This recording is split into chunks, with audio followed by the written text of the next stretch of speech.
Sup, fucker? How the hell are ya? I'm good. How are you doing? Oh, it's a beautiful day outside. It is quite a beautiful day outside. A lot of things that have happened that have just, put me into the upper stratosphere of feeling okay about myself. Good. I mean, nothing like hitting a target at a mile to just like... Yeah, slightly over a mile, but, Just a touch over. I mean, really help with that, man ego to be able to do such a feat. Yeah. If you don't know what we're talking about, we recently went out with our good friend Andrew Gordon from Triam LLC, and we were shooting a target at 1784 yards. 1784. I'm gonna get that tattooed right there on my bicep. Yeah, and everybody's like, "What? You got the date wrong." No, you got it wrong. No, that's the year I was born. There can be only one. The Highlander. The classic. Yeah, I mean, staying busy. It's June 2025. So, it's Men's Mental Health Month. Allegedly. Well, I mean, just the same as when we talked about this last June. It was kind of the same thing where it gets really overshadowed by everything else that's going on in the world, which is again why I think November is more of Men's Mental Health Month. Yeah. Movember. But because June is the official Men's Mental Health Month, it just means we got to do 2 episodes. That's all. Why not? It's important. It is important, despite what many people think. Yeah. I should say what a lot of women on TikTok think. Have you seen this trend going around of these women making these videos, a moment of silence for June, Men's Mental Health Month, and then they're playing like loud, obnoxious music? No. Just to kind of undercut it? No. To me, it's so ridiculous. And there's been a few women kind of point out, well, there's no Women's Mental Health Month. Fucking make one. Yeah. What are you waiting on? Yeah. I think right here, right now, let's just say May is Women's Mental Health Month. Yeah. Mother's Day is You in heard May. it first, folks. You heard it right here. Just put that shit May in is stone. Women's Mental Health Month. Yeah, well, I mean, didn't we talk about it last year in the men's mental health that the numbers of suicide for men are like egregiously larger than women? Maybe that's why it was kind of put forth into the realm of like, maybe this is something that needs to be talked about. I don't know. I seriously doubt that it was anything malicious that, men need a month just to talk about their mental health. Yeah. Just to say fuck you to women. It never had anything to do with being against women or against women's mental health. You can be for one thing without being against another. Yeah. I don't understand why that's such a weird concept. Yeah. I like tacos. Doesn't mean I don't like hamburgers. Same. You know what I mean? Same. It's kind of like being, if you're anti-Zelensky, it doesn't make you pro-Putin.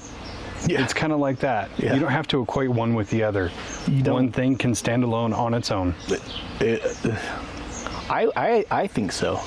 That people might disagree, and that's why you're fucking wrong. Yeah, and if people disagree, they're welcome to make their own podcast and talk about it however they want on their show. But here, we're going to talk about it in a pro manner. Yeah. And, one thing I've seen like every year after year, kind of in the vein of that, women being against men's mental health is, it's kind of tertiary to that, is when Father's Day rolls around and there's always women out there who are like, happy Father's Day to me because I play both roles. I gotta admit, the older I get, the more I find it insulting. Yeah. Because if I ever saw a dude on Mother's Day being like, Happy Mother's Day to me because I play both roles, I'd tell him he's a bitch. Yeah, me too.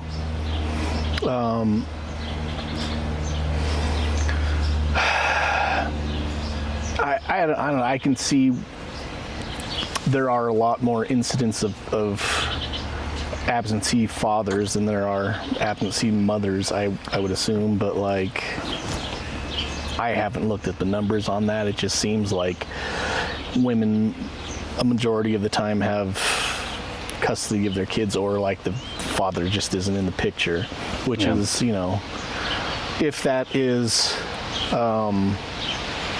like his choice to not be there, then yeah, he's a fucking piece of shit. Like, Yeah.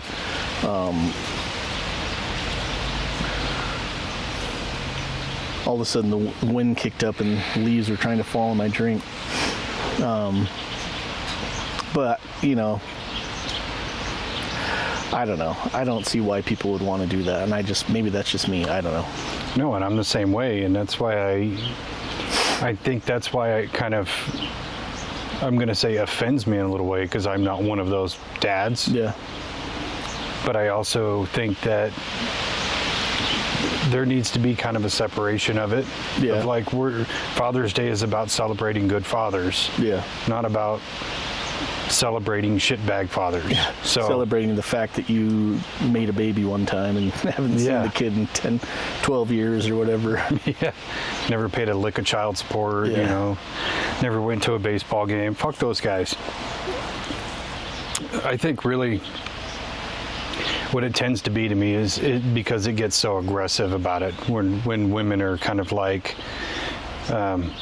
more centered around, you know, the single moms who play both roles, and my heart's out to them, sympathies, everything. It's tough. Yeah. But you don't have to undercut everybody else who's actually doing their job. Yeah. Yeah, I agree with that. So yeah, Father's Day just passed. We went out and I don't know, I'm always weird about shit like my birthday or like Father's Day or whatever. Mm-hmm. I don't like the attention on me for some reason. Like people say happy birthday, I'm like, oh, shh, don't say anything. You know. And it was like we went out and we went to the swap meet out here and just kind of walked around just for something to do. Mm-hmm. And there was a few like vendors there, and they're like, yeah, hey, happy Father's Day. And I was just like, you just want me to come look at your shit. Like, but it's, you know, people are just being nice, whatever. Yeah. I don't know why I'm like that, but I always feel weird about it.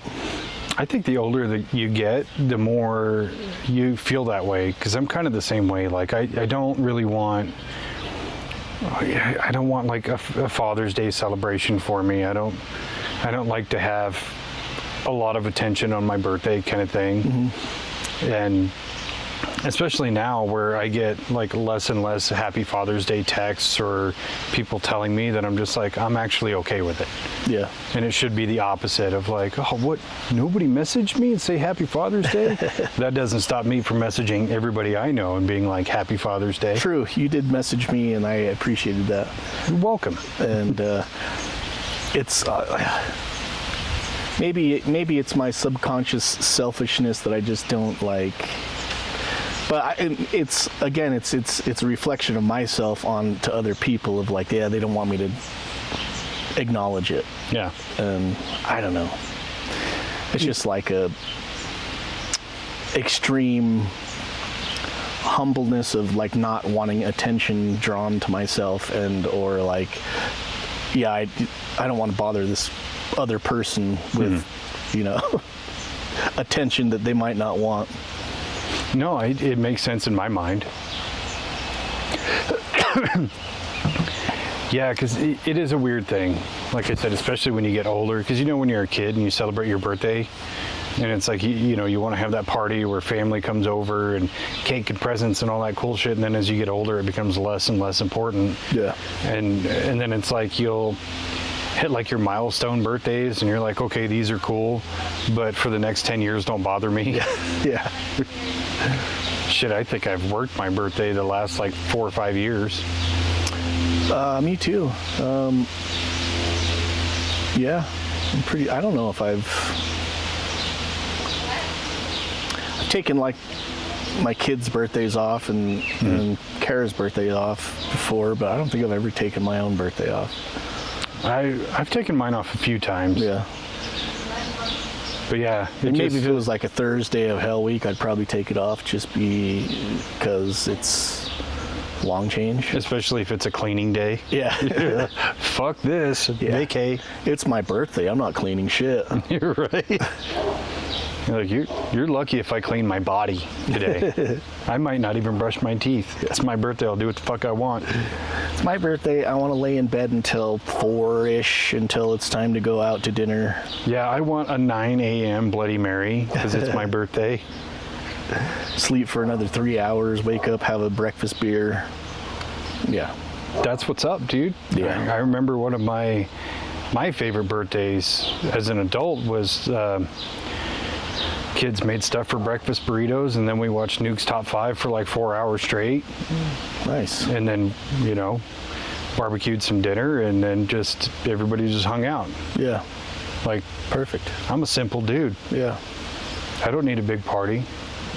But this year we're doing Summerween. A little bit different, Bought my outfit last night. Oh, yeah? With my hoochie daddies, You know how hard it is to find fucking shorts with a 3-inch inseam? Not hard anymore.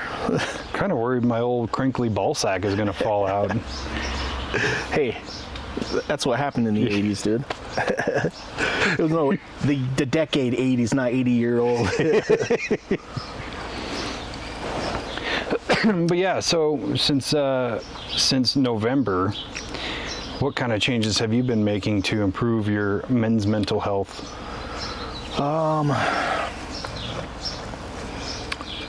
So, really been focusing on diet and exercise. The diet thing has really kind of changed a lot. And that's just, since like March. But I've also incorporated, which is really weird. Well, it was weird to me. There's probably a lot of people out there like, yeah, no duh. But stretching. Oh, yeah.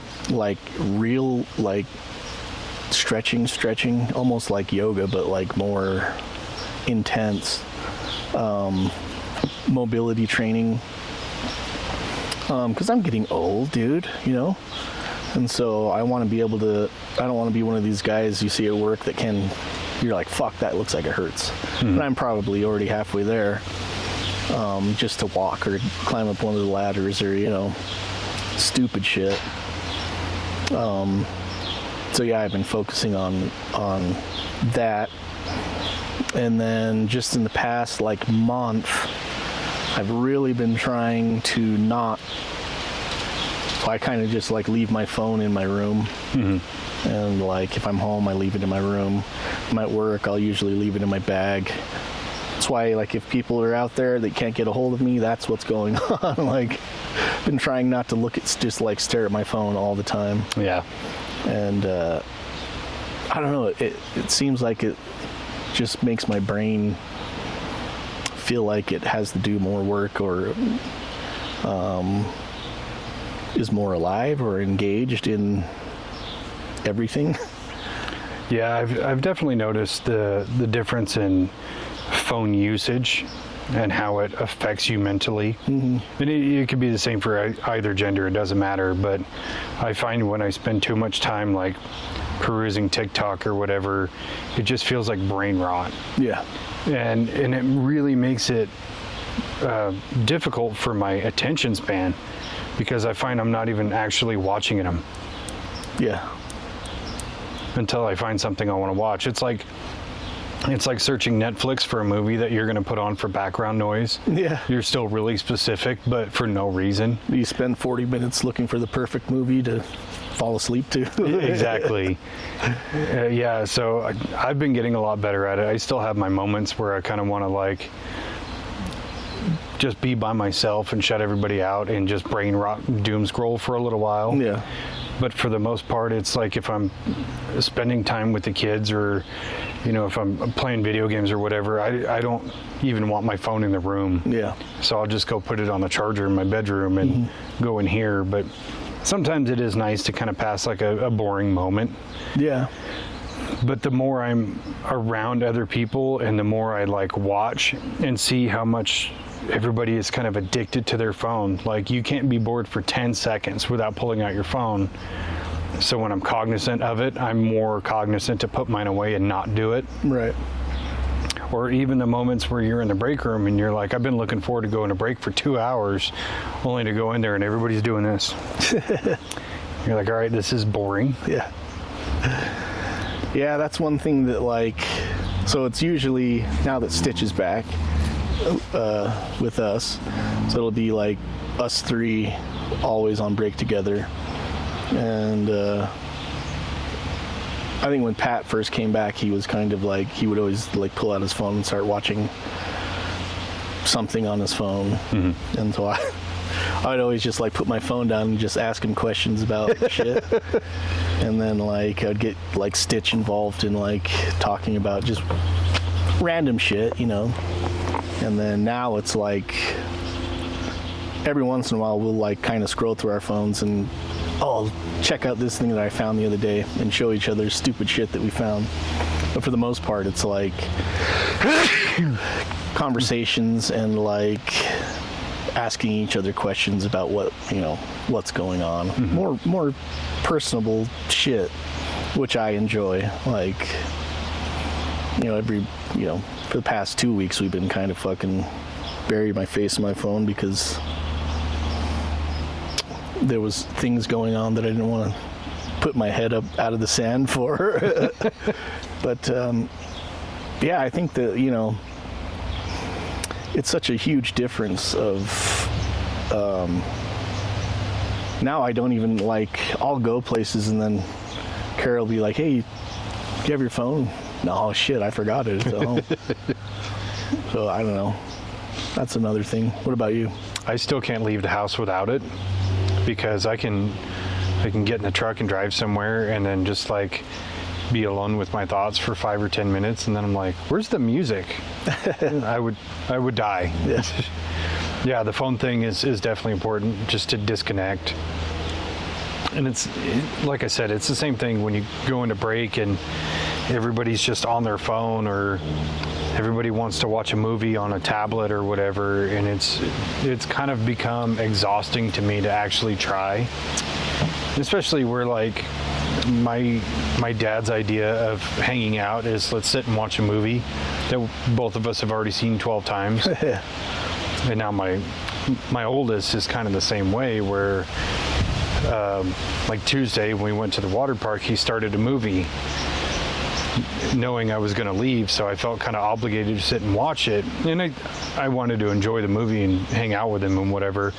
But it's like as soon as the movie was over, I dipped. Like, I got to go. I got plans, you know. Timing worked out really well, but it's just kind of the idea that I don't want to just sit still and look at a screen anymore. Mm-hmm. It's one thing if you're playing a video game because you're engaged in it and you're active in it, but when you're just watching somebody else's art or content being played, you're like, I could just go do that myself. Yeah. You know? Yeah. But yeah, I think a big thing for me is just not spending too much time just vegging out at home, especially now that winter's over and the cold months are over and there's plenty of shit to do outside or just away from the house. That helps my mental health a lot. Yeah. Just not sitting at home and just rotting away in front of a TV. To me, it's like emotionally exhausting. Yeah, I think kind of like on the days that I'm working, I just go through and like kind of hypnotize myself into remembering, because like most of the time it's like I think about shit that I need to do and like fuck, all right, on this next day off I'm gonna do this, and then like the day off comes and it's like I totally forget about it, space it. But like every day I kind of tell myself, okay, this and this is happening, free day, day off, I have to do this and that. And so kind of the same thing with the manifestation we were talking about, mentally preparing yourself to have to do the shit that leads to the manifestation of something happening. I'm kind of brainwashing myself into knowing that I have to do certain shit and all the steps that I have to take to get those things done. So like this whole week, like every single day I've had like a task that I had to do, like, okay, I know this day I have to do this day I have to do this day. So, this whole week off that we've had, I've been busy from like, I get up, go to the gym, come back, start my day, and I'm running until I have to make dinner.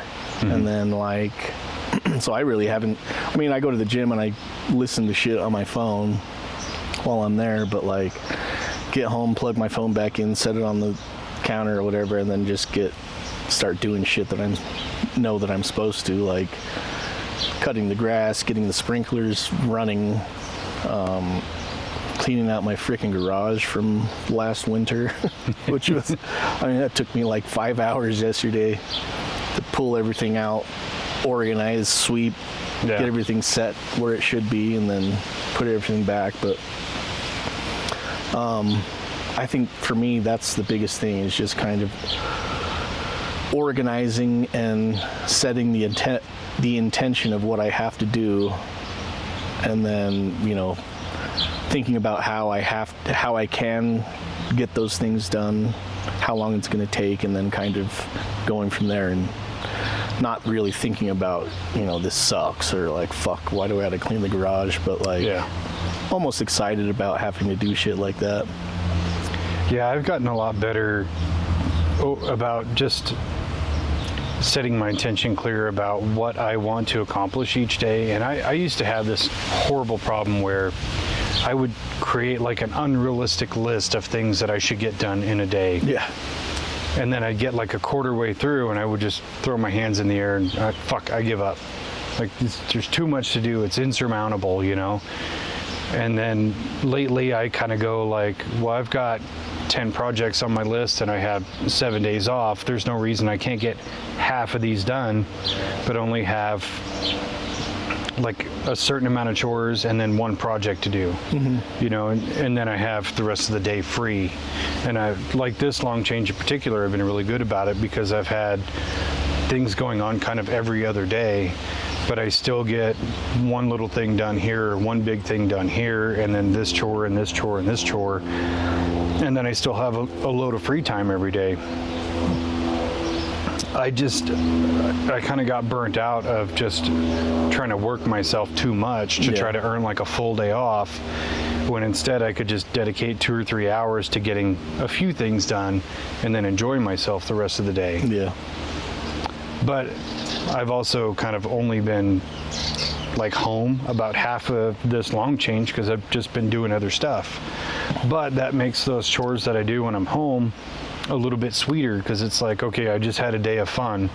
Now I'm going to buckle down and get these things done. And then tomorrow I'm going to go do something else fun. Yeah. And then the next day where I have nothing, I got to get some shit done. Mm-hmm. And it really kind of works out. You got to balance out that work and play thing, Yeah, and it's, the stuff that I've been doing hasn't been like all stuff that I didn't want to do. It's like stuff that I want to do, but I know it's going to be a lot of work.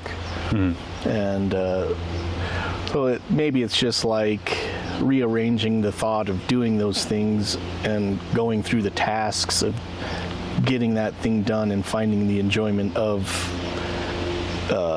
completing those things. And it's, it's been almost a month I've been trying to get these stupid sprinklers running. And I've been to Home Depot probably 17 times in the last week and a half trying to get this stupid sprinkler system right. Finally, it's good. And then, had a few broken ones, so I had to dig those up, cap them off, or like switch out the sprinklers. Getting a bunch of stuff for the gardening stuff going and helping Kara with that. But it is nice to come out here and then like you see the sprinklers come on, you see the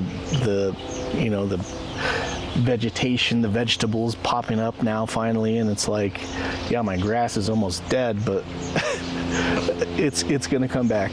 Yeah, and it's gonna be fine. So well, I think there's something to be said for boosting your mental health with creationism. Yeah, like I made something from front to back. It makes you feel more accomplished. Yeah, especially as a man, where we're kind of almost cultured to believe that just work is our purpose, that there's no real end goal, no fruit to that labor, where it's just like put your shoulder to the plow and keep going, versus something like gardening, where you put all this effort in and you make the trips to Lowe's and Home Depot, and you do all the planting and potting and the curating of the plant to yield an actual fruit that you eat. That fruit's going to be way better than anything you can buy in the store. Yeah. Because I built this, I made this, And I think that's the same for anything, You could hire a person to build you a deck and you'll be happy with it. But if you build it yourself, you're going to be like, yeah, I fucked up a few spots, but I made that. Yeah. Meanwhile, it looks janky. It shakes a little bit, but keeps my hips in fucking check. You're like, make sure you walk in line with the crossbeam. That's all. Put them a little bit too far apart. Yeah, that's kind of the unsung hero of mental health, is creating something, Yeah.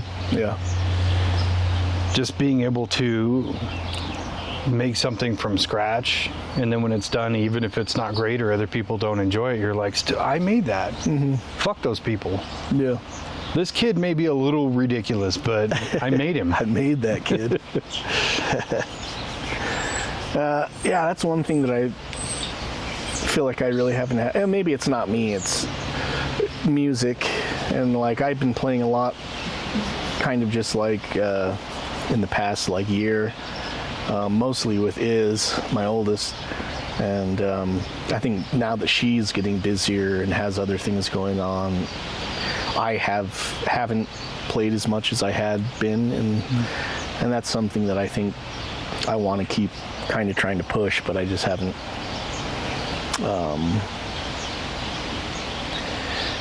made time for. I was gonna say had time, but I haven't really made time for it. That's the biggest one I find of almost every man you talk to. Oh, I don't have time. No, you have time. You just waste it on other things. Yeah. All the time you spend doom scrolling, you could do something else. Mm-hmm. Or the one that gets me the most is when it's like a single dude with no kids. Yeah. I don't have time. What the fuck do you mean you don't have? You have more time than anybody. What do you do? The only people who What's have your second and third jobs? Yeah, right. The only people who have more time than you are people in prison. Yeah. Okay, you got time. You can bust out some push-ups. Yeah. You could play a little guitar. Like, what are you doing? Yeah. It's such a silly thing. Well, I've been watching this dance on TikTok. I'm not going to learn it. I know the steps. I just don't want to do it. Or like, yeah, that guy's in really good shape. I wish I could do that. You can. Yeah. You're just not. So yeah, that is an important thing that my dad taught me for my whole life. Is time is the only thing that you can't buy, you can't get back. So how much is your time worth? Mm-hmm. And so we were having to talk about this just yesterday about things like getting your oil changed.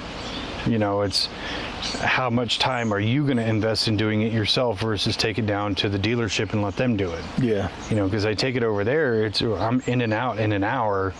I didn't have to go buy a case of oil. I didn't have to buy an oil filter. I didn't have to figure out how I'm going to get rid of the old oil. Like they do 100% of it, and it cost me X amount of dollars. Yes, but I make X amount per hour. What's the difference there? Yeah. Versus I could do it myself in 5 or 6 hours I mean, from start to finish, or I could just do it in 1 hour, and I got to just sit in the lobby and play on my phone and drink shitty coffee. Yeah. So it's understanding the valuability of your time is really important. Depends on the car. I don't mind like doing that kind of shit, like brakes and oil changes and shit like that on Kara's car and the Altima, and those are pretty simple things, but like actually enjoy, like, it might be weird, but I really enjoy physical labor, like actual like physical labor, picking up, lifting, moving shit, like rearranging. So yeah, when we first started at where we work at, it drove me crazy because I just fucking was not used to it at all. And I forget, you know, and then I get here or get home and start doing a project, and then I just like 5 hours pass by and I'm just like working, enjoying it, like not really noticing that I haven't eaten all day long, and it's like I got to get dinner ready before the kids have to go to school or go to sleep for school or whatever, you know. But yeah, I mean, taking the time to enjoy the things that you're doing, and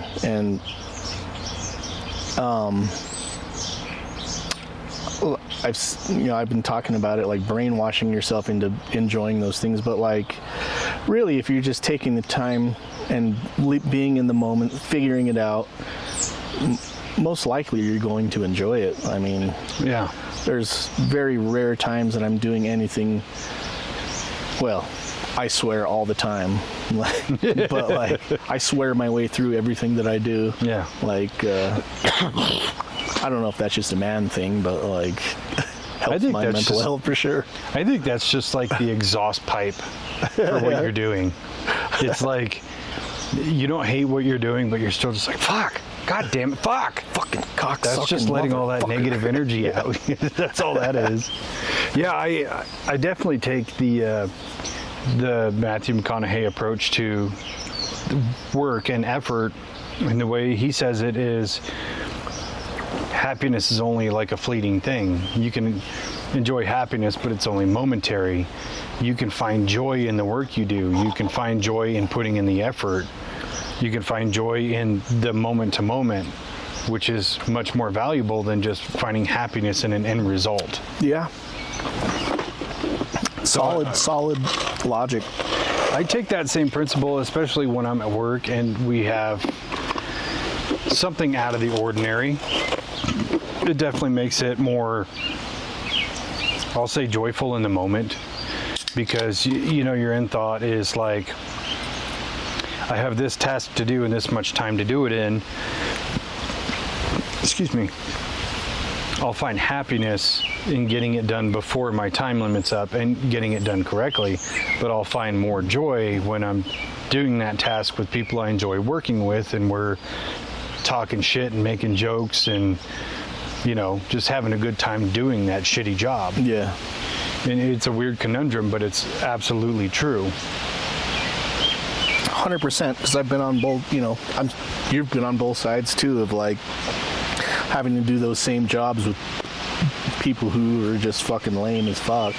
Oh yeah, I mean, lame in the sense of like can't take a joke, or like take themselves way too seriously, and yeah, don't believe in aliens or some shit. Fucking losers. See, I think that's another aspect of men's mental health that really needs a little bit more effort from a lot of men, is being able to believe in something outside of yourself.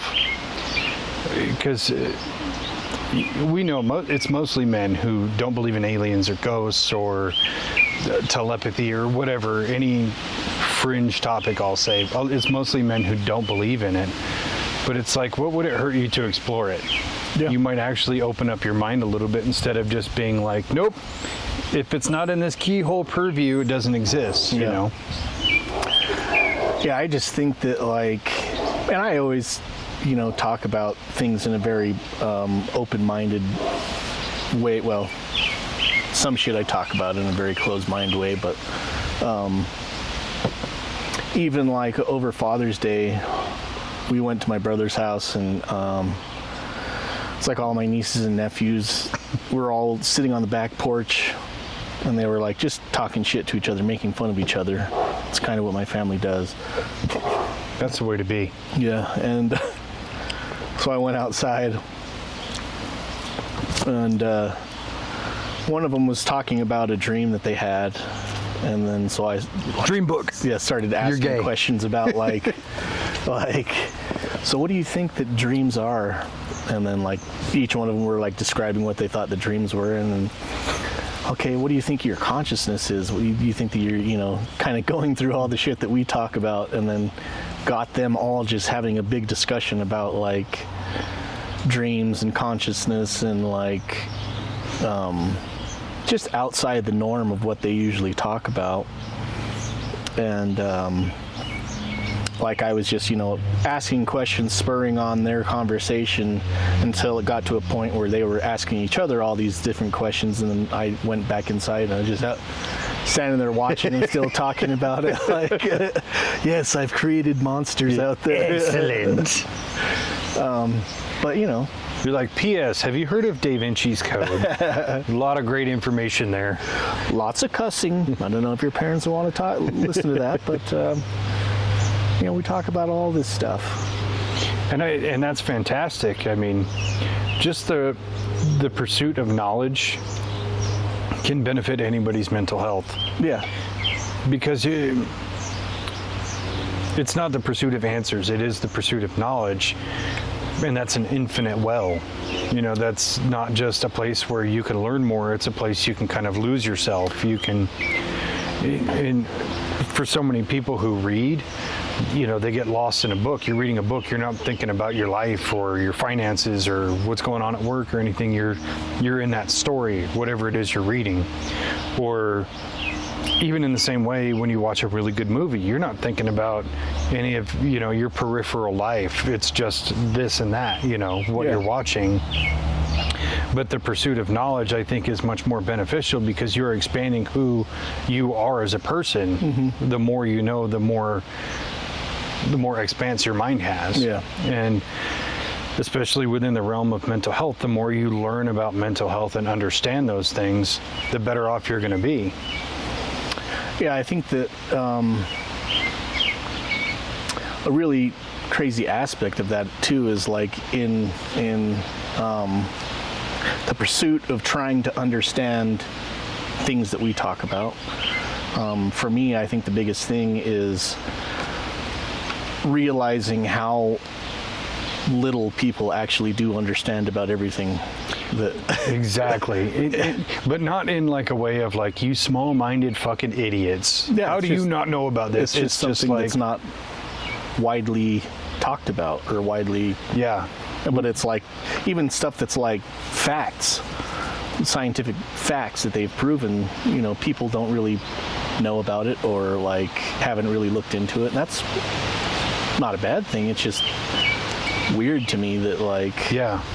It's the same. It's super weird to me because especially when people have such strongly formed opinions when they have no information. And you're like, bro, you're missing the picture here. There's so much more to this than just this one narrow little thought that you have. And I really encourage you to explore it a little bit more. Yeah.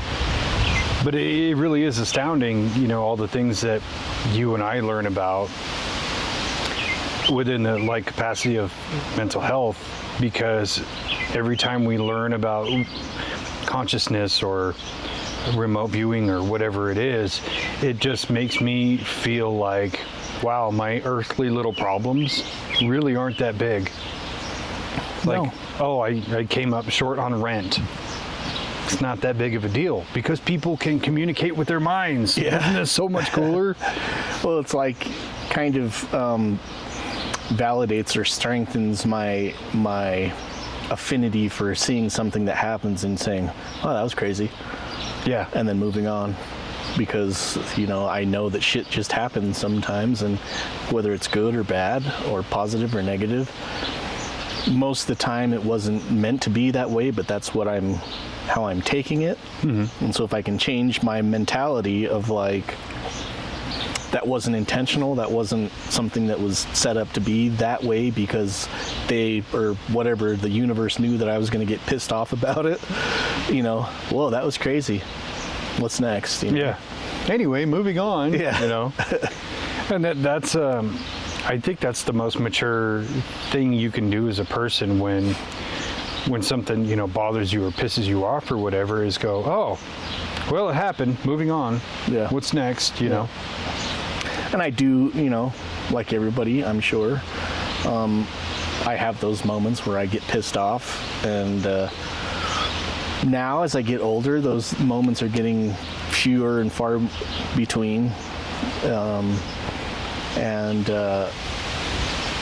Very briefly, they affect me for like a short period of time, maybe 10 minutes, and then I'm like, oh yeah, that was dumb. Yeah. Sorry about that. That was fucking hella stupid. Yeah, and I still, for the most part, I have that same premise of just like, take your moment, let it flow through however it needs to flow through, and then when it's past, you can make a more conscious decision about how you're going to handle the aftermath, you know, of, am I going to go apologize, or am I going to do better the next time, or how can I do better, or what could I have done to make the situation better to begin with. And then sometimes you just stay salty for a while. Yeah. You know, I mean, admitting it, like some shit happened last week at work, and I'm still salty about it because I know that I'm going to have to go in on my next shift and deal with the same bullshit. But it's also that moment of clarity of, how am I going to deal with this? Am I going to try to take the high road, or am I just going to be a total prick about it? You know, I'm undecided. I guess you'll probably find out. But yeah, it is just letting your emotions just pass right on through. Like, they're not here to stay. They're not permanent. Whatever it is you're feeling right now, it will pass eventually. Yeah. And that's the good, the bad, the mediocre, boredom, everything. It's going to pass. Yeah, I think that's, you know, the biggest takeaway anybody listening to this could have is, you know, dealing with mental health is, you know, this too shall pass. Like, you know, everything has its moment. There's reasons why you're up and reasons why you're down in life. Without bad times, the good times wouldn't be as good. All these cliche statements that everybody makes all the time. You know, it is totally cliche, but you think about the cliche of, you can't enjoy a sunny day without the rain. I mean, here we are sitting outside. It's a nice day. There's a little breeze. We're having drinks, having a nice conversation. Couldn't do it on a rainy day. We'd have to be inside. True. You know, so it seems cliche, but living in the moment of it, you kind of go, it's really not. Yeah. But this too shall pass. That's a phrase I oftentimes have to repeat through my mind when I'm going through something, or, you know, if I'm doing a really shitty job that I really don't want to do, I have to embrace that mentality of, you know, when this is done, it's over. I get to move forward. Yeah. Same thing with, you know, a negative emotion. This too shall pass. Just let it pass. Don't hold on to it. Don't cling on to it. Just let it move. Yeah, I mean, it's a hard concept for some people to grasp, of just like, it's not that big of a deal. Yeah. But it really is not. No, it's not. And in most cases, sometimes it's a big deal. And I get that. And, you know, not making light of very serious things can happen in somebody's life, but like, day to day, most of the shit that happens that really pisses me off personally, or like gets my blood going a little bit, is fucking nothing. Yeah, it's really infinitesimal in the scope of your life. Yeah. Like the people who get mad because their fucking shoe comes untied and they lose their shit. How are you going to handle it when something big happens? You know? This fucking I'm writing the shoe company. Tell them their fucking laces suck. Can't fucking believe this fucking shoe came unfucking tied. Again. I gotta bend all the way the fuck down there to tie my shoe. Hey, if anybody is having that issue, I know a guy that can solve all your problems. He'll teach you how to tie your shoes so they'll never come untied. Or you can just get Perfect knots, beautiful knots. Beautiful knots, perfect every time. Never fall apart, never come undone. Don't need to back them up. Don't need to back them up or anything. Perfect knots. Or you could just get a pair of fucking Hey Dudes. Or you just get fucking Velcro. Which was invented by aliens, by the way. I don't know if anybody knows that, but alien technology was Velcro. It's true. I learned that from Men in Black. Did they talk about that? Oh, he does say that. Yeah. Like when he's showing Jay the room with all the crazy shit in it. Yeah. Talks about all the patents that they've taken from alien tech, and one of them was Velcro. Let's change gears a little bit. As doctors, I feel it's our duty to improve men's mental health across the board. So, what is something you think all men should work a little bit harder on to improve their mental health? Taking time, allowing yourself time to take care of yourself, which is a huge thing that I don't think that, me personally as a father, husband, I take most of my time has been spent taking care of, my family, my wife, my kids. And I didn't really focus on, I felt like it was selfish to take time out for myself, and which I'm coming to the realization of is very bad. Only because it creates resentment to the things that you're working for. I feel like, you feel like you want to do certain things, but in my mind, it was like I have to work as much as I can to provide all the things that my family needs. And then so I would, sign up for as much overtime as I could get. Thinking that, what they need is security, money. I need money. Mm-hmm. So I'm going to work as many hours as I can get to, be able to provide all the things that they want. In reality, what they want is like time with me. And it's like I'm doing those things, I'm taking that opportunity for them away. And also creating the resentment of like, I have to go to work. I hate working this much, but they need it. Why can't they just do something on their own? Yeah. And it's creating resentment, between what I feel and what reality is. So, taking the time to step back and allowing myself time. First thing in the morning is my time. First, 3 hours of the day. Get up, do my stuff. If it's like stretching, meditation, go to the gym. And at the gym, I'll listen to podcasts or watch stupid shit that I want to watch, for me. Mm-hmm. That might be maybe too grown up, not watching porn at the gym, but You mean, wait, you're not? Tires. I don't know if you've seen Tires. It's like a comedy show on Netflix. Oh, yeah. With all those comedians. Yeah, with Shane Gillis, yeah. And, I keep this gun in the toolbox. Yeah. So I've been watching that at the gym. Fucking hilarious, but something that I wouldn't just sit there and watch in front of my teenage girls, because it's a little bit above their something I just wouldn't want them to watch with me, showing them, If you guys watch it on your own, though, right, come and talk to me about it after. It's like Rick and Morty, Yeah. But yeah, making yourself a priority, so that you have the mental space available for taking care of them, giving them the love that they need, because my personal things that I want to do are taken care of, and then being able to take care of them also.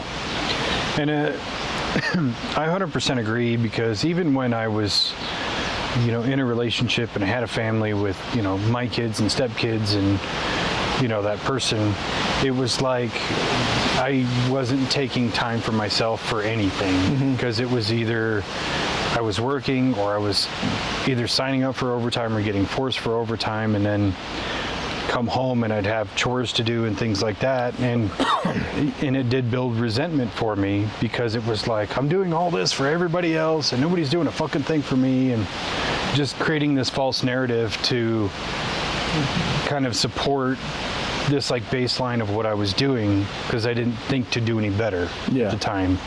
And so it really is important to really just take time for yourself and things that you want and what you want to do, even if that means you have to lose a little bit of sleep, or you have to say, look, I do want to spend time with you guys, but I do need X amount of time to myself. Because one thing that I know about me with absolute certainty is I do need isolated time for just me, even if it is just to sit and doom scroll, or if I want to sit and read in the quiet, or I want to watch a movie by myself. It's nothing personal or against anybody. It's just that's what I have to do, because I do have to have time with my own thoughts to myself. And I think it's a really understated thing where where we work is noisy and life is noisy. Everything is just noise. I need time of just absolute quiet. And people tend to take that personally, or think you're mad at them or whatever, and it's nothing like that at all. It's just that's what I need as a person. I have to recharge myself that way so that I have more bandwidth to receive everybody else's love and emotions and feelings and things like that. I need to be able to have that downtime to enjoy the uptime more. And it kind of seems backwards, but it's really not. No, yeah. And my wife and I have talked about this, and I don't know, I think we may have even talked about it on one of the episodes that we did together about relationships, is like me as a man I want to be a fixer. Like, I want to see a problem and fix it. Very like mechanical way of looking at the world, of like, okay, this is the problem, this is how you can fix it, let's just fix it. And so like her coming home from work and then kind of like, I don't want to say trauma dumping, but like, explaining her day that she had, venting to me, and in my mind I'm taking all this in and trying to figure out a way for her to fix it, like, and really that's not what she wants. She just wants to she just wants to get it all out. I don't want to say bitch, but she wants to like get her emotions out, and I take those in, process it, and try to fix it, and get frustrated with her for not fixing it. Like, there's an easy way to fix it. Tell that person to shut the fuck up. Pretty simple. Or just like a smooth elbow right across the cheekbone. Works every time. Or like trip them and then people's elbow straight onto the ground. I get it. But me not having the mental or bandwidth, as you said, to receive that, and just like, oh, that sucks. That's really stupid. That person sucks. I want to let her know that I'm listening. At the same time, I'm trying not to like be a sponge for negative energy, but want her to be able to vent in a space that's non-confrontational and like non-judgmental. We listen and we don't judge, type of thing. Which again seems very like a cliche thing to say, especially because of it's like a TikTok trend thing, but that's really what partners need, in any kind of relationship, whether it's a romantic relationship or a friendship.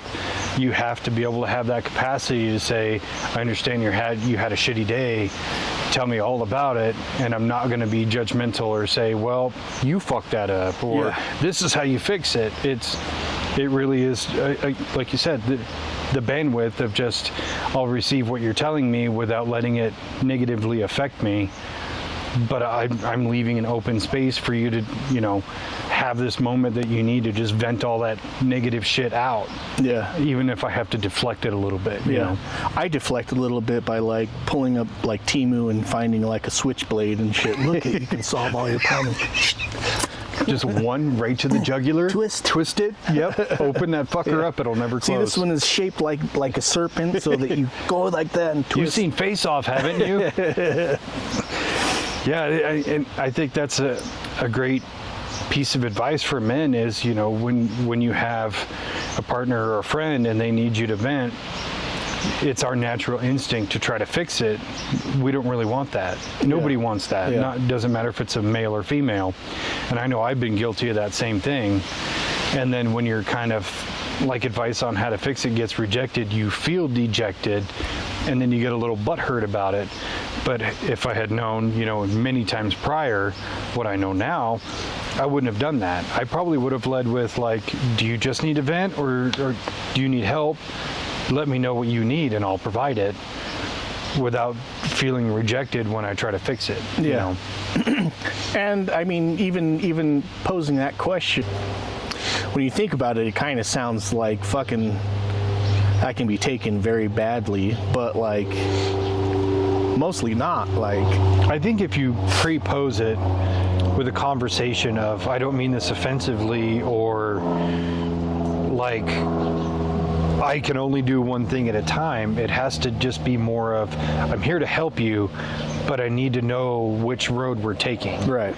Because we're in this together. I need to know, do you need help? Do you just need a pair of ears?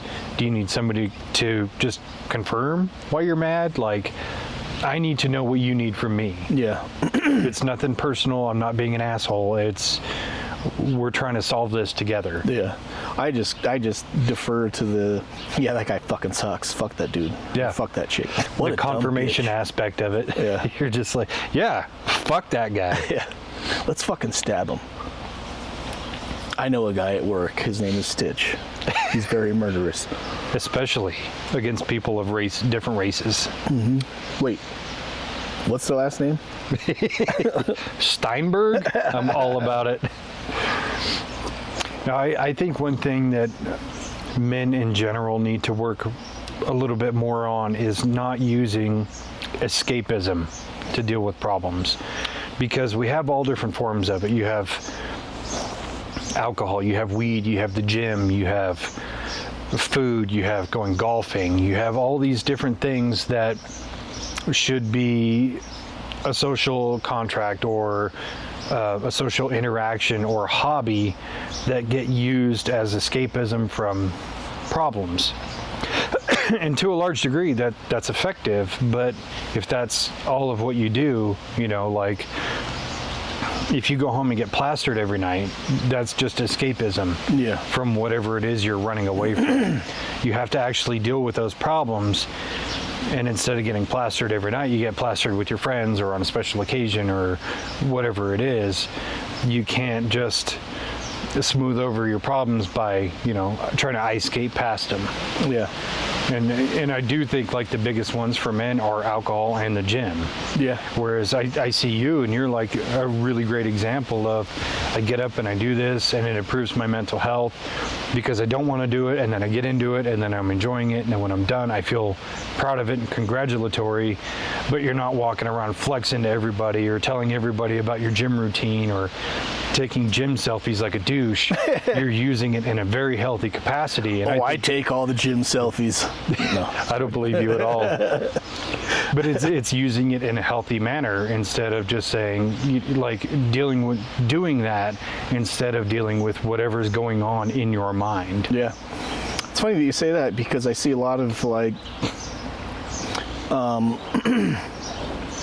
people posting on social media, and I know people personally that have like had substance abuse issues, and they might go through like rehab or like go through something like that, and then they substitute alcohol for like rehab, going to the gym. Yeah.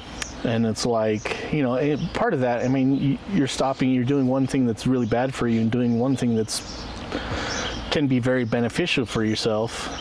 But it's also can be bad if you take it to a certain extremism, just like alcohol. It can be an okay thing or it can be a really bad thing. Like, Yeah.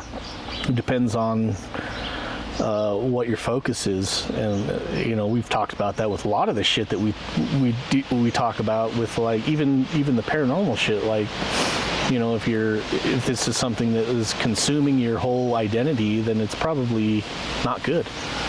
That's the ticket right there, is when you trade one thing for another and you go from this being your identity to this being your identity, that's when you have a problem, and you have things on the inside that need work, they need effort, without you abusing whatever it is that you've switched to compensate. Where, and we've all seen it plenty of times with people who, they used to be overeaters, and then they became overdrinkers, and then they decided to get healthy. Now they're just overdoing it in the gym.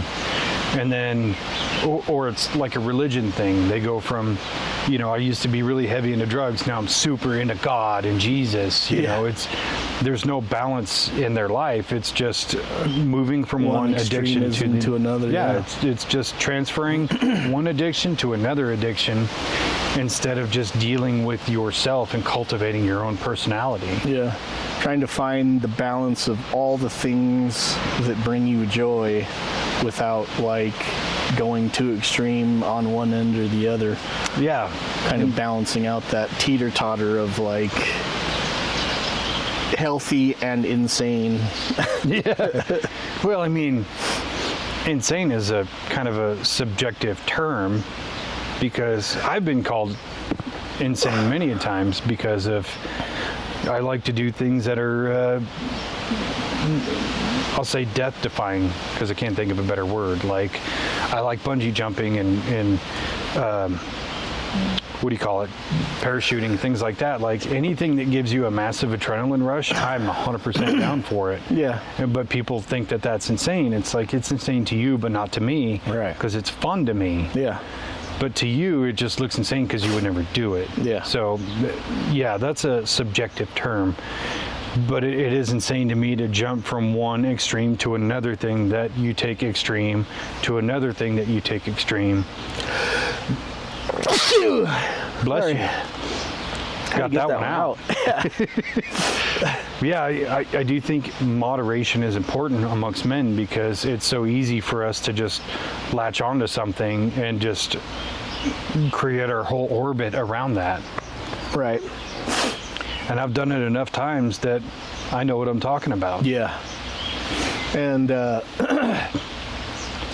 even with the gym, like, I talk to people at work about going to the gym and stuff, and most of that is like me getting people to hold me accountable for shit. Mm-hmm. And it's like, I tell people that I go to the gym before I go to work, and then eventually people start asking me, like, oh, did you go to the gym this morning?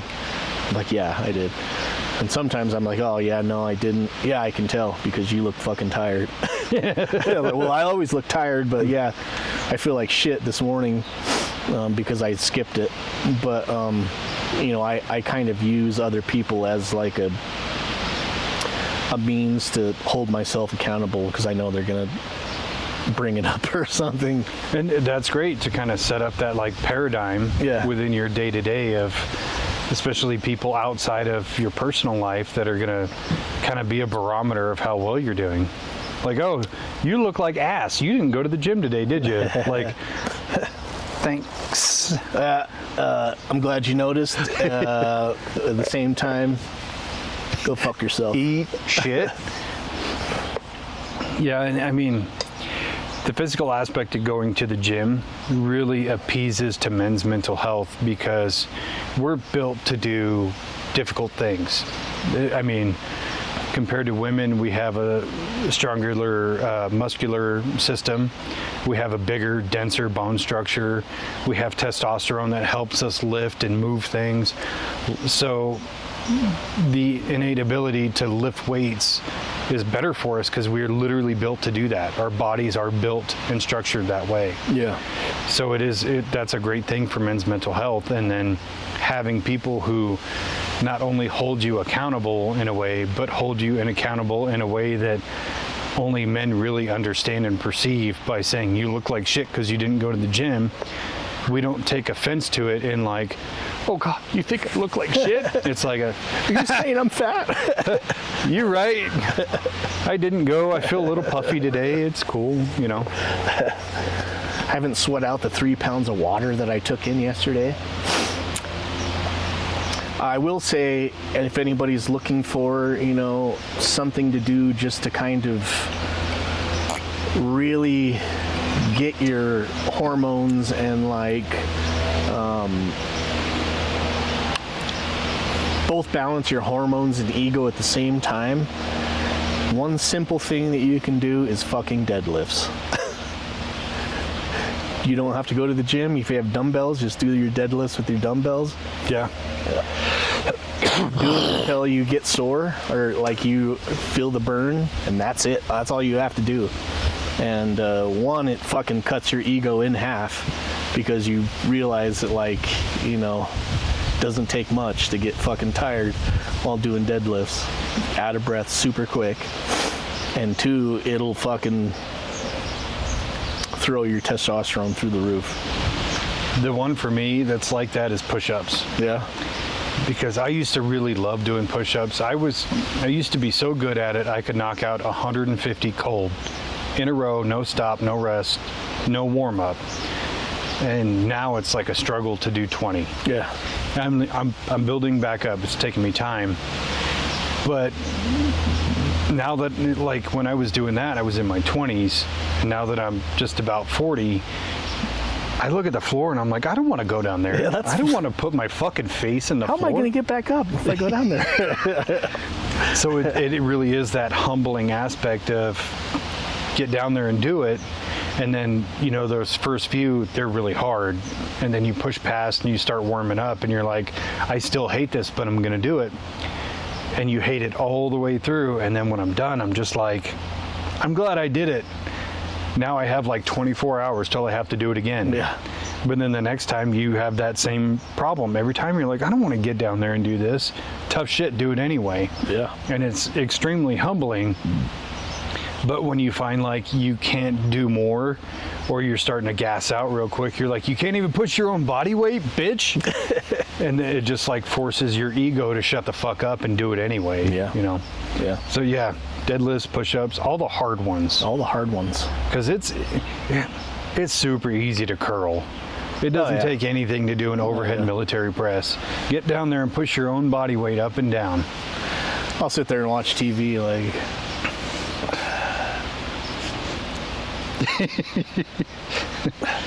That's fucking dumb, dude. Right? I'll literally sit on the edge of my bed watching TV. Like, oh shit, I think I cracked out like 80 of those. Has it been a whole episode? Have you seen those TikTok arm trainers? They're like a long bar with curved ends. Yeah. I bought one of those. Oh yeah? Highly recommend. Don't buy it off TikTok. Buy it off of Temu. You can get it way cheaper.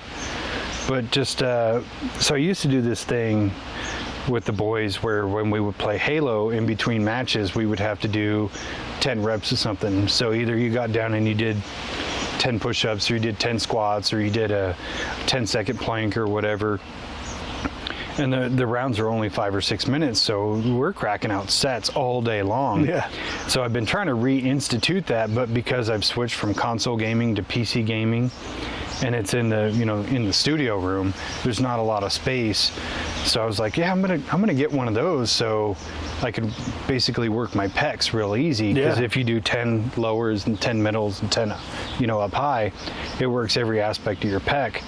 So we'll play a game, like a round of Helldivers. So every 30 to 40 minutes is a round, and then I have to crack out 10 of those and maintain form. By the time you're done with 10, I'm like, can we play some more? But it's really been great kind of going back to that platform of like, I get to do both. Yeah. I'm enjoying a video game and I'm getting some training in while I'm doing it. Nice. And when the boys were younger, they loved it. They were just like, oh, I can't wait. Oh, shit, the round's going to start. Get your 10 in real quick, you know? So it is nice to kind of go back to that format. Yeah. Where it doesn't seem like a chore. It seems like a challenge. Like, oh, shit, we have 90 seconds between rounds. Get your 10 in real quick. Yeah. Oh, that's great.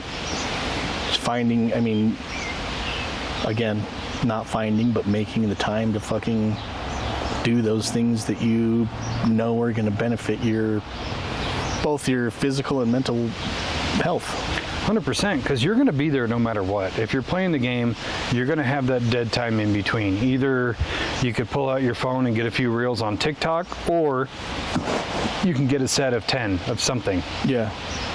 And a set of 10 of anything is better than 0 of nothing. Yeah. No matter what. Yeah, what a real workout would be is like going on YouTube without like just like regular YouTube, not like YouTube Premium like some people have. And like every time a commercial comes on or an ad, you do like work out through the whole ad. But there are some ads that are like fucking longer than the video that you're watching. That pisses me the fuck off. Because I'll be like at the gym listening to something on YouTube and an ad pops up, and like I don't really care if the ad's like 2 minutes. I'll just let it play through, but there's some that are like hijack the fucking video and the ad is like 45 minutes long. Yeah. It's like, dude, I don't want to hear about your fucking erectile dysfunction for 45 minutes.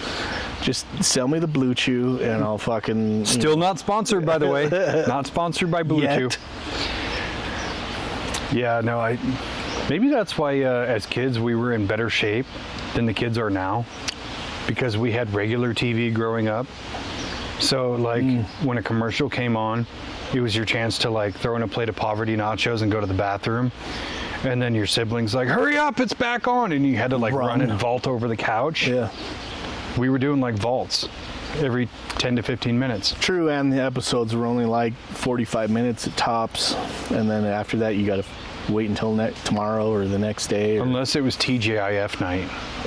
True. When you had like Urkel Marathon. Yeah, I was going to say Family Matters and Step by Step. And The Simpsons was on like Tuesdays and Thursdays. It's true. Fucking Power Rangers all day. All day, baby. All day. What's another good one? What's something else that men should adopt more for their mental health? Go to fucking therapy, by the way. Go to therapy. Therapy and meditation. Meditation is... Whatever your meditation is, you sit there in silence, think about, the things that you want to improve. It's part of manifestation. I mean, it seems so simple, but so hard to do. It is at first. It's just like with the push-ups. Those first few were difficult, and then when you kind of get into that groove, it flows. Oh yeah. It's that first 2 to 3 minutes of just being quiet and just letting your thoughts run that just seems like this is miserable. But after that, and you kind of reach that flow state, it's the easiest thing in the world to do. Yeah. To the point where you're like, I don't want to stop. Yeah. I used to work with this kid. He was, when I worked at Got Junk, he was a younger kid, super hippie kid. Went to the family gathering, the hippie family gatherings every year, like total stoner. I knew he was a stoner. I didn't fucking care. He was a good worker, but like anytime we would get to a spot and the people weren't there yet, or we were waiting for something to happen, he would go outside, climb on top of the truck, or get in the back if there was like a mattress or something, and sit on the mattress and fucking meditate. And I was like, dude, I swear this kid sucks cock for fucking fun. But I mean, it really, like, he would get done, he would be like maybe 5-10 minutes, he would come back down, get in the truck, oh man, I feel so refreshed, like cool. And I feel refreshed too. I just ate the rest of my sandwich that I was waiting to eat. But I mean, now I get it. Like, now I finally understand. He was a young kid, but he knew. There's something powerful about it, because even with with like the kind of remote viewing, astral projection stuff that I've been trying and working on, I've kind of found my pattern. So, I have to sit kind of alone in the dark, but the first thing I have to do is settle everything I was thinking about in that day. Whatever it is, I have to find a conclusion to it. Even if the conclusion is right now, I can't think about it, I'll have to think more on it later. I have to settle it and kind of be at peace with it in my own mind before I can do anything else. And that in and of itself is kind of a meditative state, to be like, okay, I've dealt with everything worldly in my mind. Mm-hmm. So now I can be otherworldly. And that's something I try to just incorporate into my day every day, of just, okay, whatever's on my mind today, let's settle it. However it ends is, I need to be done with it tonight, Got short of breath there. That was weird. But yeah, just being able to say, I'm done thinking about it today. No more. If I reach a conclusion, great. If I said I had to put it off till tomorrow, great. I'm at peace with it right now. And that's super important. Yeah. I can't even really go a day without doing that now. That's cool. And when I say meditation, I mean like whatever it is that your meditation is. It doesn't have to be like traditional meditation. I mean, I personally believe that prayer is a type of meditation. Absolutely. Even like playing music can be a sort of meditation. It's very repetitious, very,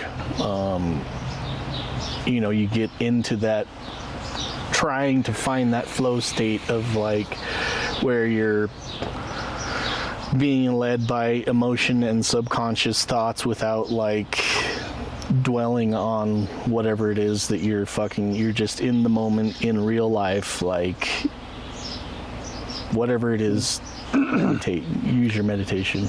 It's a potent thing. It is. To sit in the dark and just listen to music. Yeah. Just lay still and just no screens, no light, just let your mind wander. Mm-hmm. It's really powerful, and I agree, it's a meditative state, and there's no like cap on how meditation works or what method you use. If you want to meditate like a fucking Tibetan monk, go do that. Mm-hmm. If you want to meditate with music, do that. If you want to try sensory deprivation, do that. However you do it is fine. Yeah. As long as you're doing it. Yeah, it really is a kind of a peaceful inward moment, when you just put your earbuds in and lay down and close your eyes and just let your mind go where it's going to go. Yeah. Let it follow the beats of the music. Let it understand the pattern recognition of a song, or, let yourself hear the song from a different perspective than what you normally know. Yeah. I think that's something that's kind of missing in this generation versus when we grew up, where you bought an album, you'd listen to the album front to back. The only way you're going to hear a different album or a different artist is to change the cassette or the CD. Whereas like Spotify is randomized and has all these really cool features, which is great, but just that classic ability to listen to an album from start to finish was potent, powerful. Yeah. I still do it. Yeah. Even like Spotify now, I'll look up a specific album and then put that on, and then for some reason it'll just cut in like another song. Like, this isn't from that album. This is not what I wanted, bitch. It could be even a totally different fucking artist. Like, Spotify, what the fuck is going on? Yeah, don't take me from Godsmack to the Lumineers. What are you doing? Radiohead, what the fuck? Furthermore, why is it a Radiohead song that's not Creep? I don't care about the rest of them. Who the fuck is this? Radiohead? I thought they only played Creep. So yeah, I mean, what about you? Any other like? I think the biggest thing is to just get outside yourself, whatever it takes, you know, whether you're going to use meditation or physical labor or whatever it is, you have to be able to disconnect from yourself in a way, in the same way kind of psychedelics provide, where there's a sense of you no longer being you in a way. And I think you understand what I'm getting at, but you have to be able to disconnect, let go of your ego and your trepidations and everything that's on your mind. You have to have moments where you can just be free of everything. Yeah. And embrace those moments and accept them as reality. And the more you can do that from time to time, the easier things are going to be. I think men in general tend to be very egocentric creatures. So not being you lets you be free of your ego. Yeah. And then your ego kind of diminishes to where it's a self-preservation thing and not like a look at me kind of thing. You know what I mean? Disconnecting with the I aspect and connecting more with the everything aspect. Exactly. Perfectly said. Yeah. I mean,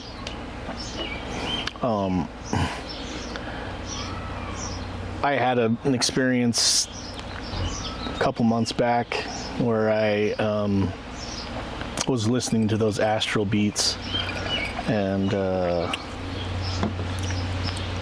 may have eaten a mushroom candy bar. Maybe. And, I don't know if it was a mushroom candy bar or not, but it seemed like it was. And put on astral beats and I just went for a walk, and I was walking for like 2.5 hours. Just kind of got lost, and it was like right at dusk. The sun was kind of setting, and nice day, and I was just like watching the clouds, watching the trees, and just kind of got lost, and finally like figured out like, shit, I should probably watch where because I've lived here in this neighborhood for like 10 years now.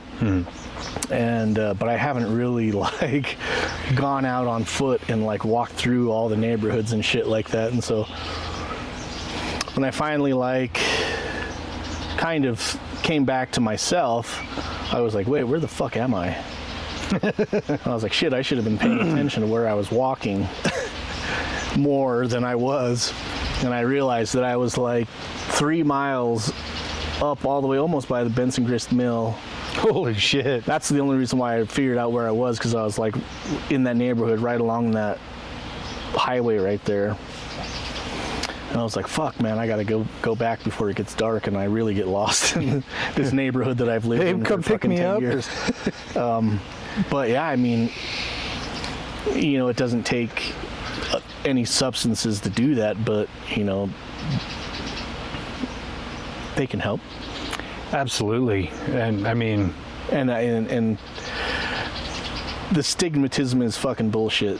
Don't believe in any of that shit. Like, I don't believe in stigmas with anything anymore. I really don't. It's like when somebody says, oh, this is my guilty pleasure. I don't believe in guilty pleasures anymore. There's just pleasures. Yeah. I'm not going to feel guilty if I listen to Nickelback. It's not a guilty pleasure. If I want to listen to it, I'm just going to listen to it. I don't have to explain shit to anybody. Yeah. So the same thing with stigmas of like with mushrooms, you know, well, that's going to rot your brain or this or that. Man, have you ever done it? No? Shut the fuck up. That's just what I heard. Yeah, shut the fuck up. Yeah. You have no basis. I'm way more experienced than you with this, so your stigmas mean nothing to me. Why don't you try it and then come and talk to me? Yeah. When you have a basis of understanding, we can have a conversation. And I think that's the thing for my own mental health, is to stop talking to people who don't actually have a worldly grasp on anything, but seem to have super strong opinions. And along with that, kind of in the same vein, is I stopped taking criticism from people who I would not trade lives with. And to me, that's been very, very profound, because people talk shit no matter what. Oh, yeah. And it's like, that guy's talking shit about me? Who cares? Fuck him. Yeah. I am sure he just talks shit about everybody because fucking Yeah. there's nothing else to do. And I would not trade lives with that person, not even for a second, because I'm way cooler than him. Yeah. So I think that's a big thing that everybody should take away from. I agree. And yeah, go do some mushrooms. Find yourself. Or actually, take your mushrooms, lose yourself, and then reconnect with the version of you and what your purpose actually is. Agreed. You know, it sucks to say, but when you do psychedelics, the hardest part by far and away is the ego death. But it's also the best part of it. It's kind of like when you're doing those push-ups that you don't want to do or the deadlifts you don't want to do. It's fucking hard and it's miserable, but it's the best thing for you. Yeah. Because when you kind of break out of your own egocentric mind and you kind of, in a way, realize how small you are in the grand scheme of things and how your problems are not going to be permanent and things like that, you get a better feel of actual reality. You're not worried about like, well, I'm short on this bill this month.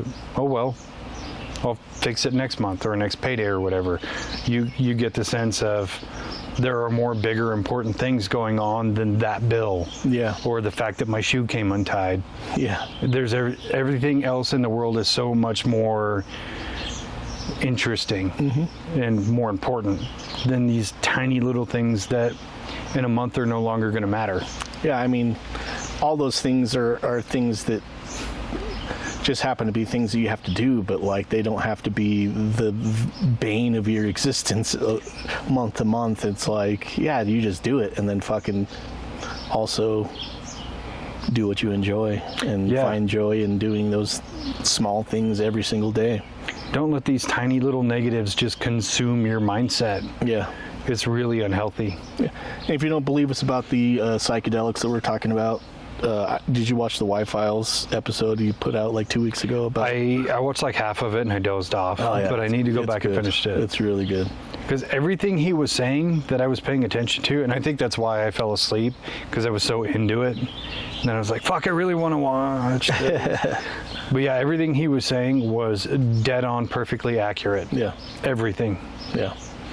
So yeah, I mean, he gives a lot of like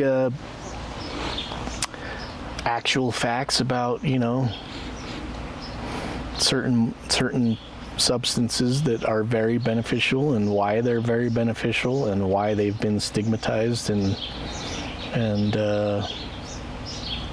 go watch his show. Definitely. After this, yeah, listen to this whole episode first. Prioritize, okay? It's not about ego. Yeah. Kinda. No, that's a really great show. Yeah. I know we've talked about it till we're blue in the face, but I just love watching that show. Me too. Especially, dude, I swear, man.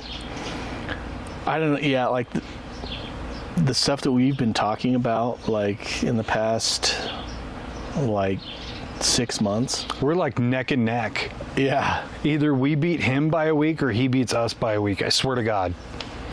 Fucking Joe Rogan also. Like, it's just like synchronicities.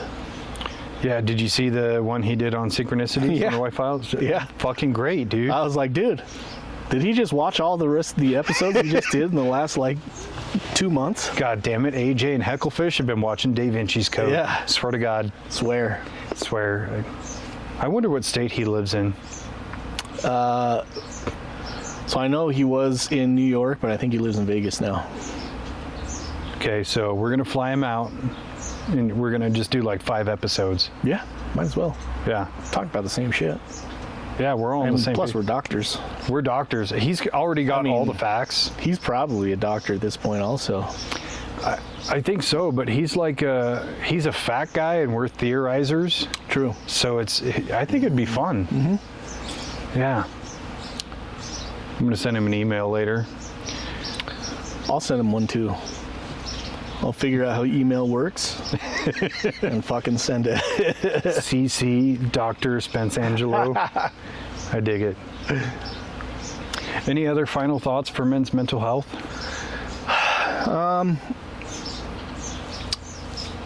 Dude, if you're going through some shit, fucking hit us up. 100%. Reach out. I mean, even if it's not going to be to us, reach out to somebody. Yeah. I recommend every man go through therapy, especially because of how ingrained we are to just stuff shit down and deal with it. And for me personally, you know, it was like it took a big cataclysm in life for me to go, holy shit, I've got all these things that I have not dealt with, that I've just been stuffing down and suppressing, and now everything's out in the open and I have to deal with it all at the same time. Versus had I been a little bit more emotionally healthy, I could have went to therapy beforehand and kind of discovered some of these problems and have been able to deal with them in more micro doses instead of just like it's everything all at once, you know? Yeah.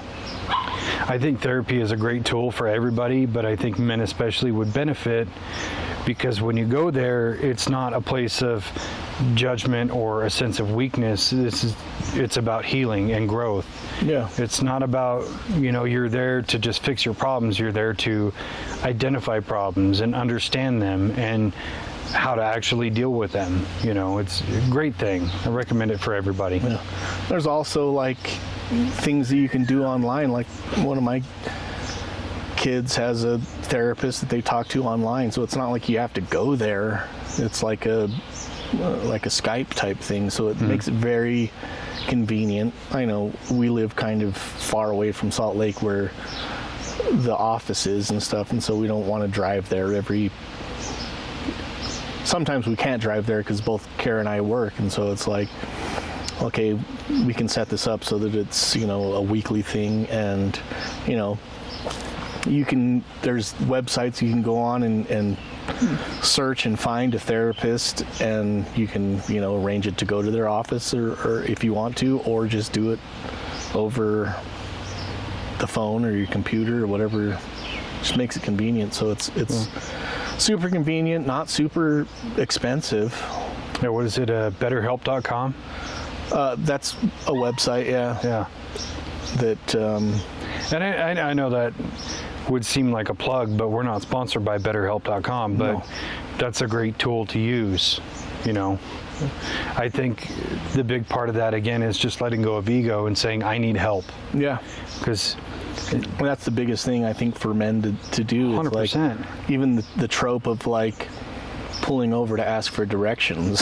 That's just kind of a sign of like men don't want to ask for help because it's an ego thing. Yeah, like I'll throw my fucking back out moving a couch by myself before I say, hey, will you give me a hand? No, yeah. And it's stupid. I have a theory, like, or kind of a mantra that I try to live by. The fastest way to the right answer is by asking somebody who knows. That's a clip right there.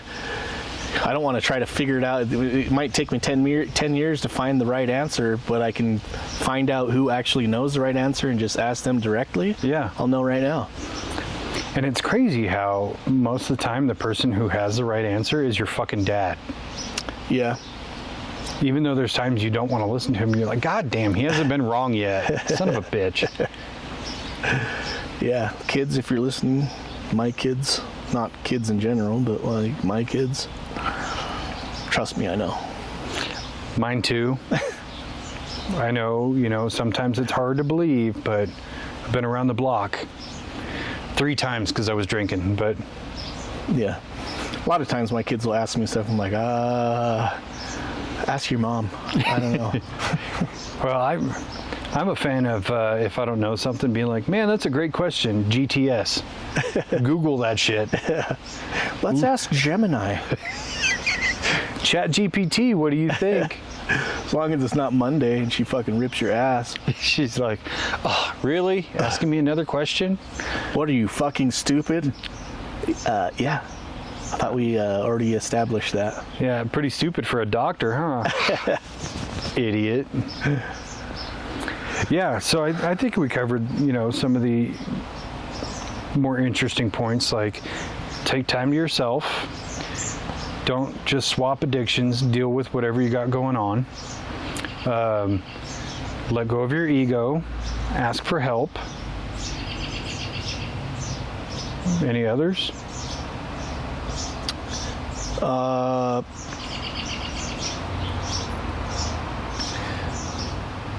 Here's something that's might be controversial. Oh, I'm on fucking pins and needles. Let's go. I mean, I would say get your blood work done. I don't think that's controversial. Because a lot of things that are going on mentally have to do with what's going on physically. You just don't understand it. And so, like, if your blood work and your hormones are all out of whack, no matter what you do, you're gonna kind of feel like dog ass fucking all the time. Yeah. So, you know, get some blood work done, see what's going on with your hormones, figure out a way to kind of try to get that taken care of first, and then focus on the other shit that, you know, needs to happen. That's one thing I didn't talk about, why I'm doing the diet, why I'm doing keto and stuff, is just because my hormones and my blood work was just fucking weird. And since I have been doing it, I went back to the doctor, and like all my fucking levels are just kind of optimal for what I'm trying to do right now. So I mean, I haven't felt better in a long time. Yeah. And that's great because you just turned 30. So, yeah. You know, that's saying something. Yeah, 30-year-old doctor with perfect blood work. Sorry, ladies. Oh, shit. I saw that chesticle pop. Yeah, actually, you know, before we close out, there was one more thing I wanted to talk about, but just to add one more kind of piece into, you know, those steps was treat women better. Don't treat women like objects or their throwaway pursuits and things like that, you know, because a lot of kind of what we talked about earlier, you know, with women kind of shitting on Father's Day or Men's Mental Health Month, a lot of that has stemmed from the way that men tend to treat women. Not to say that women are perfect towards men, but two wrongs don't make a right. Start by doing it right within yourself. Yeah. You know, and you know, in the time I've been single, I've heard it from fucking everybody, especially dudes who are miserable in their relationships. Oh, you should just go bang all these chicks and do all this. Like, that's terrible advice. Yeah. So, yeah, treat women better. If we're ever going to mend like the fences between two genders, it has to start by somebody doing the right thing. Yeah. Also, though, in that same vein is like, I believe in gender equality. Although men and women are different, I think that men and women should have equal, you know, the equality should be there. I 100% agree. Equal rights, equal fights. Which means like I said, we were out on Father's Day going around, and then we stopped over at the grocery store to go get some stuff that we were taking for food to my brother's house. And that whole store was packed with men buying food to grill on Father's Day, which is, you know, a lot of men are picky and want to have certain shit for Father's Day, and so even me, like, I wanted to do the shit myself because it was a certain thing that I wanted it's done a certain way, and so I did it myself. Like, I'm not gonna sit there and tell my wife to do shit that I want, and then, like, if it's not the way that I want it, be mad at her. Like, no, I'm off today and I'm gonna fucking take care of it. But at the same time, like, Mother's Day, it's all men out there finding shit to give to their wives. Yeah, it's I was actually thinking about that the other day, because you see all the memes around Mother's Day and Father's Day, right? And the meme is usually like a split picture, and one picture is all the restaurants on Mother's Day, and it's all, you know, packed. Everybody taking their mom out to dinner, or their wife or girlfriend or whatever. And then the other part is men on Father's Day have to grill their own shit. And it seems really unfair, but at the same time, why are men not treating their mothers, wives, and girlfriends to home cooked nice meals. You know, instead we're just taking them out to dinner, which it really just comes down to asking them, would you rather go out to dinner or do you want me to barbecue something for you? Yeah. And then kind of the same thing being on the other side, like, hey babe, do you want to barbecue or do you want to go to Texas Roadhouse? Because if it's on Father's Day and you ask me, like, we're going to fucking Texas Roadhouse. Yeah. But if it's on Mother's Day and she wants to go out, cool, we'll go out. But if you want me to cook something for you, I'll cook something. Yeah. It's less about the problem of how we treat each other and more about the miscommunication of not just saying, what do you want to do? Yeah. Or, hey, I have this planned. And it's thoughtful and caring, you know? So it's kind of a silly thing that the male and female genders have almost against each other pointlessly. Yeah. But rounding back around to one thing I did want to talk about is the male loneliness epidemic. Do you think that's a real thing? I think that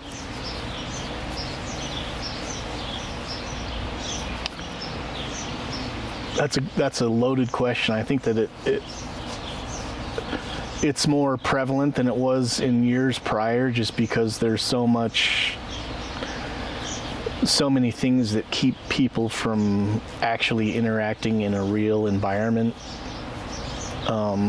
as opposed to in prior years. Like, you know, a lot of men, even now, like men that are in their, you know, late 20s, 30s, even going into 40s, like, are more prone to staying home and interacting with people online, or like playing video games, or like, as opposed to like going out and like meeting people in real life.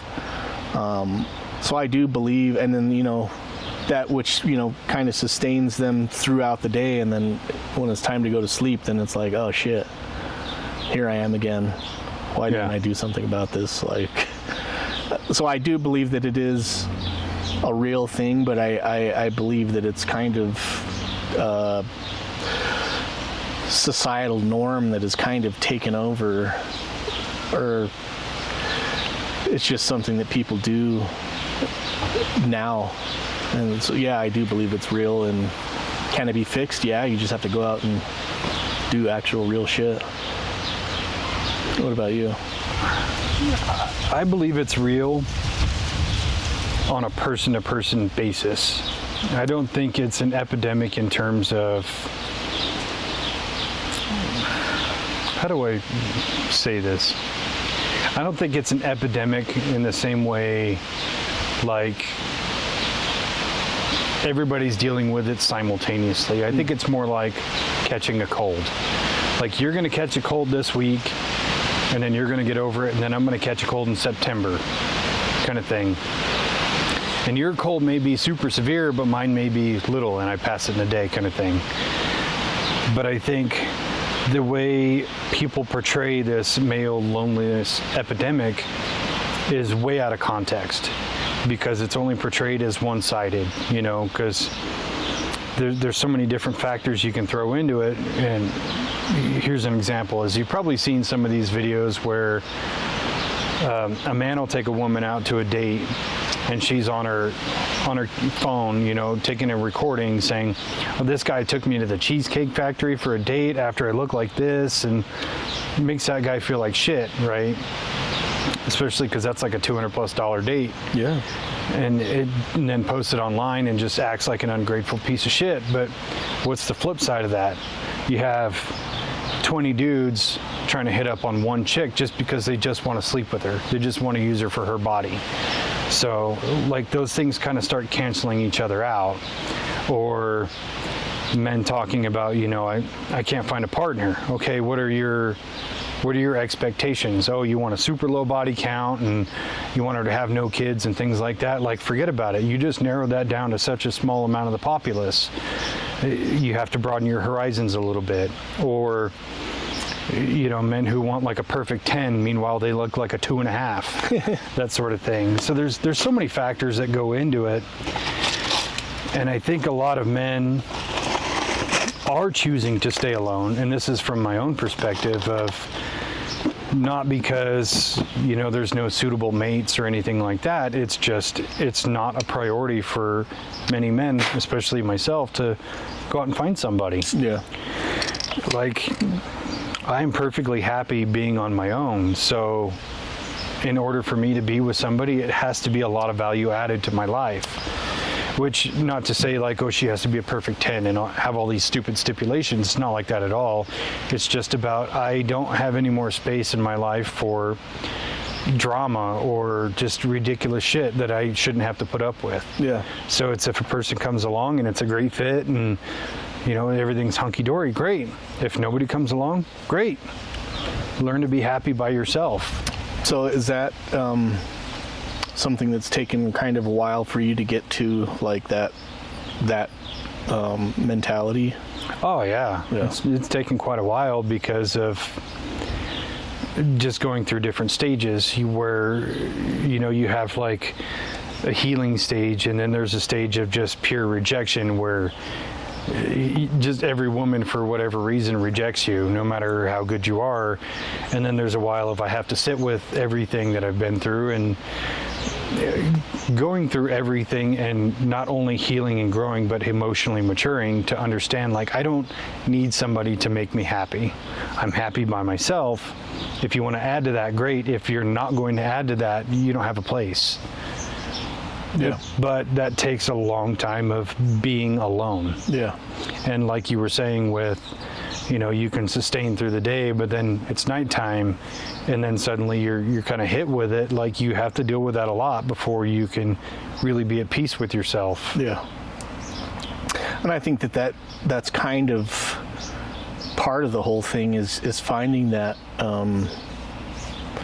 that space of like being happy alone, to know what it is that you would like in a partner, and what it is that you would expect out of somebody bringing. So what your expectations are now, instead of Absolutely. Maybe like falling into the trap of like, okay, I'm with this person, I don't really like this person that much, but it's working for now. And I think that's what a lot of people do, and a lot of people get put up with that for so long and then they end up getting a divorce like 10 years into it, just because they realize that it's not something that they actually wanted. Exactly. And this is really, really sad to say, but I think about this regularly, where I look around and most of the people in my day-to-day life, they're either with a really shitty partner or they're just miserable in their relationship.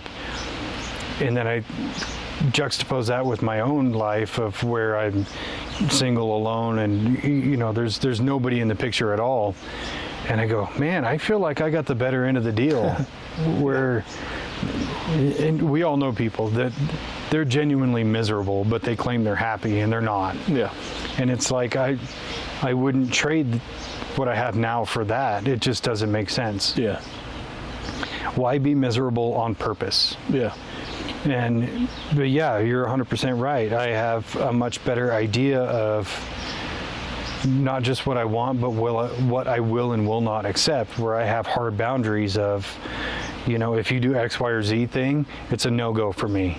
So it's easier to not start it than start it and get into it and then have to end it. Yeah. Because of that thing that I should have stood my ground on to begin with. And it's not like I have like retarded stipulations of, you have to be 110 pounds max, like stupid shit like that. You fucking jacked. You got to be ripped, rich, and rare. High value woman. High value. Oh my God. Oh, let me just go ahead and throw another caveat into that list of things for men. Don't ever, ever, ever fucking say I'm a high value man. Yeah. Oh, Wes Twatson's going to jail anyway. So. Wes Twatson? What's he going to jail for? That thing where he beat up the kid? Yeah. Yeah, he deserves it. Yeah. Did you watch that video of him fucking that kid up? In the gym? It was pathetic. Yeah. My newest favorite of his, though, is that UFC fighters are pussies. Oh, yeah? Yeah. What a terrible human. But yeah, so the male loneliness epidemic, I think it's real, but it's not any more prevalent than it has been before. The only thing that might make it a little bit stronger than it used to be is online presence, like you said, or video games, the escapism. We have more access to everything now than we've ever had. So it makes it easier to just get by and deal with it. Yeah. You know, I think if men want to be less lonely, they need to stop putting their focus on escaping loneliness through a woman. Like, you have friends, you know, if you have a good dad, that'll help you. If you have a good family, loneliness isn't proprietary to a man and woman relationship. Yeah. It never has been, it's never going to be. If you're lonely, you're probably just focusing in the wrong place. Yeah. If you start feeling that loneliness, just fucking crank one out and then go have a beer with the boys. Or you can crank one out while having a beer with your boys. Depends on the boys. Depends on your boys, I guess. It's funny you say that, because I was editing a video last night and we were talking about Toy Story, and you were like asking about if the toys live forever, or if they have to see, you know, like Andy playing with the corpse of a toy. Yeah. And I was talking about what's worse is when Andy hits puberty, he's cranking his hog and all the toys have to watch. Fun clip, post it later. So yeah, did we miss anything important with men's mental health? I don't think, I mean, we covered all the statistics and stuff like that last year, so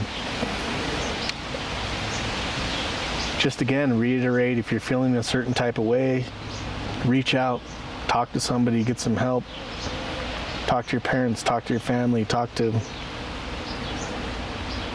contact us. Yeah, just reach out. I mean, that's really all it takes. Everybody has people that love them, and if you have nobody who loves you, it's probably because you're just an unbearable douche, which you should probably fix that, and then people will love you. That's where therapy comes into play. That's where therapy comes into play. More importantly, self-awareness, not just saying I'm right all the time and everybody else is stupid. But yeah, reach out. I mean, there's resources everywhere. There's people everywhere. There are other people who feel just the same as you. There's no need to feel sad or pathetic or feel like you're the only one dealing with it. It's just simply not true. None of it. Yeah. So yeah, stay strong on your mental health. You too. Hey, if you need anything, call me, buddy. Hey, if you need anything, call me, buddy. Thanks, pal. Even if you just want to hang out. Okay. You got to take time for yourself. I do. This is kind of our hangout sesh, though. Yeah. That's what I really wanted to go to the water park the other day, but it's like, fuck, I got to get that garage cleaned out. Hey, we're going to go again at some point. Yeah. Until the next water park Until day. next time. Until the next water park day. Okay. Until next time. I think we covered it. Okay, I love you. Bye-bye. Bye.